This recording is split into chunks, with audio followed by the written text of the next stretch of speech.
요한복음 13장 21절에서 30절까지의 말씀입니다. 예수께서 이 말씀을 하시고 심령이 괴로워 증언하여 이르시되 내가 진실로 진실로 너희에게 이르노니 너희 중 하나가 나를 팔리라 하시니 제자들이 서로 보며 누구에게 대하여 말씀하시는지 의심하더라. 예수의 제자 중 하나 곧 그가 사랑하시는 자가 예수의 품에 의지하여 누웠는지라. 시몬 베드로가 머리짓을 하여 말하되 말씀하신 자가 누구인지 말하라 하니 그가 예수의 가슴에 그대로 의지하여 말하되 주여 누구니이까.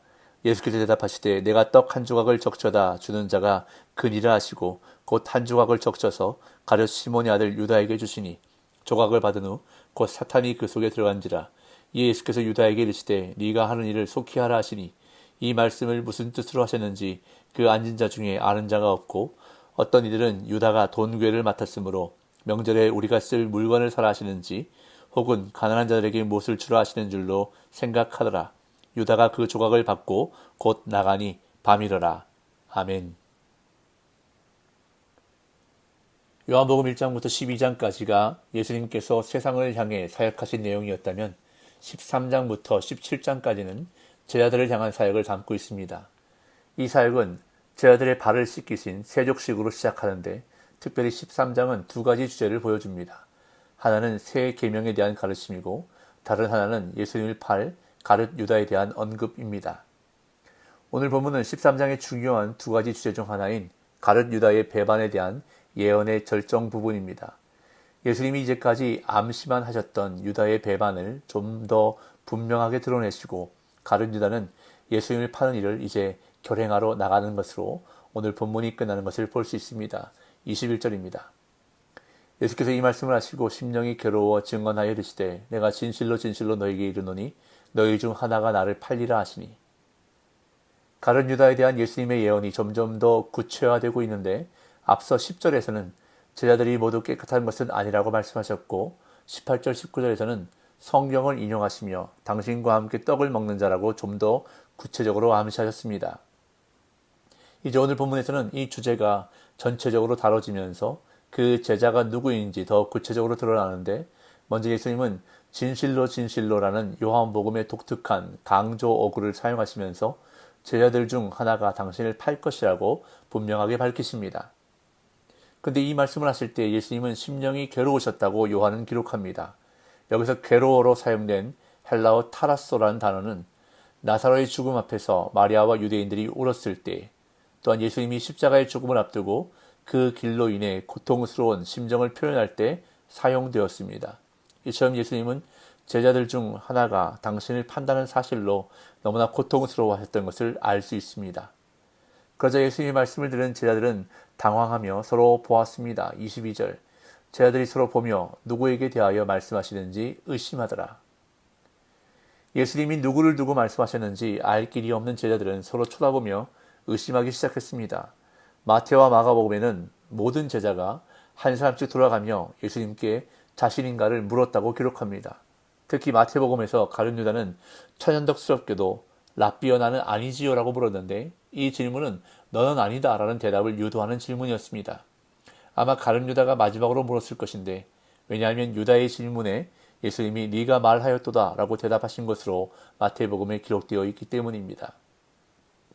여하튼 예수님이 누구를 두고 말씀하셨는지 알 길이 없는 제자들의 심정은 복잡했을 것인데 도대체 누가 감히 예수님을 배신하려는지 알고 싶었을 것입니다.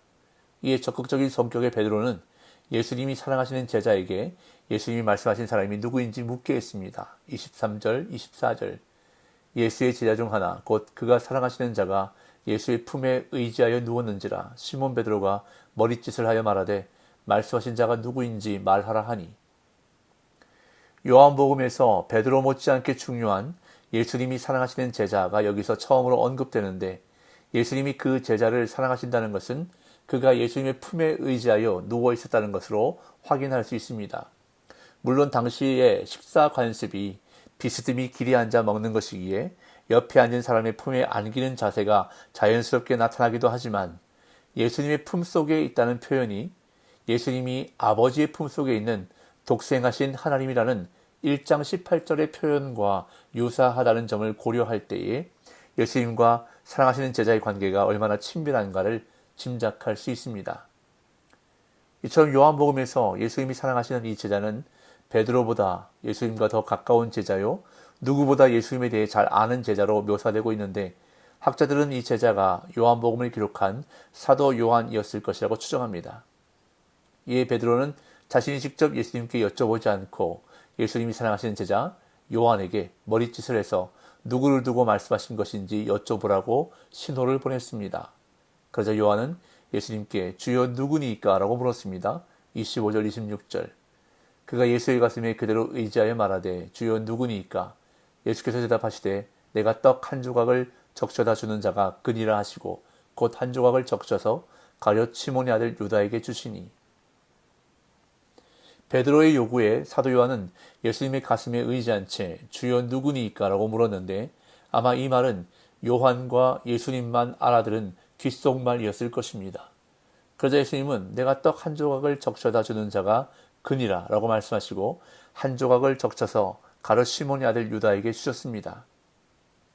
여기서 떡 한 조각이라고 번역된 헬라어 표현은 잔치의 주인이 귀한 손님에게 맛있는 음식 조각을 집어주는 특별한 대접의 표시였는데, 이 표현 속에서 예수님이 가룟 유다를 끝까지 포기하지 않으셨다는 것과 사랑하는 제자를 향한 예수님의 애틋한 마음을 읽을 수 있습니다. 그리고 어쩌면 이 조각을 떼어주신 것이 성찬식을 제정하신 것과 관련이 있을 수도 있는데, 마태나 마가는 이 이야기에 이어 성찬식을 기록하기 때문입니다. 또한 가룟 유다가 앉은 위치는 아마 예수님의 바로 왼쪽이거나 예수님의 손이 미치는 옆이었을 것으로 여겨지는데, 사도 요한이 이곳에 기록한 내용은 다른 제자들은 모르고 사도 요한만 알고 있거나 혹은 어떤 내용은 요한과 가룟 유다만이 알고 있었을 가능성이 많습니다. 차분하고 차근하게 일을 처리하는 성격의 소유자인 요한은 가룟 유다의 움직임을 조심스럽게 관찰했을 것으로 여겨집니다. 이렇게 예수님이 떡을 적셔서 건네주시자 가룟 유다가 그 떡을 받았는데 곧 사탄이 그 속에 들어갔다고 요한은 기록합니다. 27절. 조각을 받은 후 곧 사탄이 그 속에 들어간지라. 이에 예수께서 유다에게 이르시되 네가 하는 일을 속히 하라 하시리. 가룟 유다가 예수님께 떡을 받자 사탄이 그 속에 들어갔는데, 여기에 언급된 사탄은 2절에서 유다의 마음에 예수를 팔려는 생각을 넣은 마귀를 가리킵니다.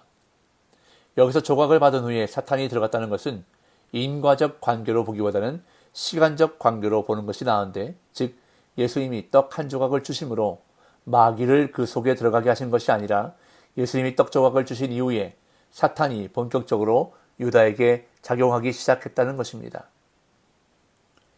이어 예수님은 가룟 유다에게 더 이상 가능성이 없는 것을 보시고 네가 하는 일을 속히 하라 라고 말씀하셨습니다. 예수님은 자신이 아버지께 돌아갈 때가 된 것을 아시고 정확한 시간에 맞춰 이 말씀을 하신 것입니다. 그러나 주변에 있던 다른 제자들은 그 말씀의 정확한 의미를 알지 못했습니다. 28절 29절.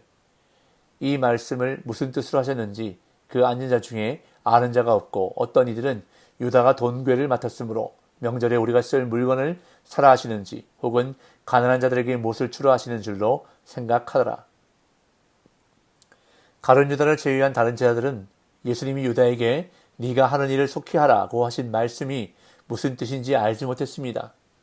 그래서 어떤 제자들은 유다가 돈괴를 맡았기에 재정 지출에 대해 지시하신 것으로 이해했는데, 6월절에 필요한 물품을 사라는 말씀으로 이해하기도 했고, 또한 가난한 자들에게 주기 위한 물건을 사라는 말씀으로 이해했습니다. 이에 가룟 유다는 예수님께로부터 떡 한 조각을 받고 곧 나갔습니다. 30절.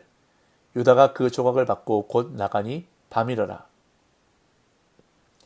예수님이 유다에게 떡 한 조각을 건네주시자 유다는 그것을 받고 나갔는데 그때는 밤이었습니다. 유다가 떡 조각을 받고 나갔다는 것은 예수님을 팔아넘길 계획을 실행하기 시작했음을 의미하는데, 그때가 밤이었다고 명시한 것은 단순히 시간적 배경을 제시하기 위한 것이 아니라 특별한 의미가 있습니다. 요한복음에서 밤은 비유적 의미로 여러 차례 등장하는데, 밤은 예수님이 일하실 수 없는 시간을 가리키기도 하고 제자들을 실족하게 하는 시간이기도 합니다. 그렇기에 유다가 나간 때가 밤이라는 것은 예수님이 이 땅에서 일하실 시간이 끝났고 이제 제자들이 염려했던 박해의 때가 임했음을 암시합니다. 또한 다른 한편으로는 예수님을 팔러 나간 유다가 어둠의 지배 아래에 있는 상황임을 암시하고 있습니다. 사실 예수님이 떡 조각을 주신 것은 가룟 유다에게 주신 마지막 회개의 기회였고 올바른 길로 돌이킬 수 있는 기회였습니다. 그러나 유다는 그 기회를 놓치고 결국 사탄의 유혹에 넘어가고 말았습니다. 이처럼 주님이 기회를 주실 때 우리는 그 기회를 놓치지 말아야 합니다. 왜냐하면 때가 지나면 다시는 기회가 오지 않기 때문입니다. 주님이 기회를 주실 때 돌이켜야 하고 기회를 주실 때 은혜를 받아야 하는 것입니다. 오늘도 은혜를 갈망하는 마음의 소원을 가지고 기도할 때에 사모하는 영혼에게 만족함을 주시는 은혜의 기회를 놓치지 않는 저와 여러분들이 되시기를 예수님의 이름으로 축복합니다.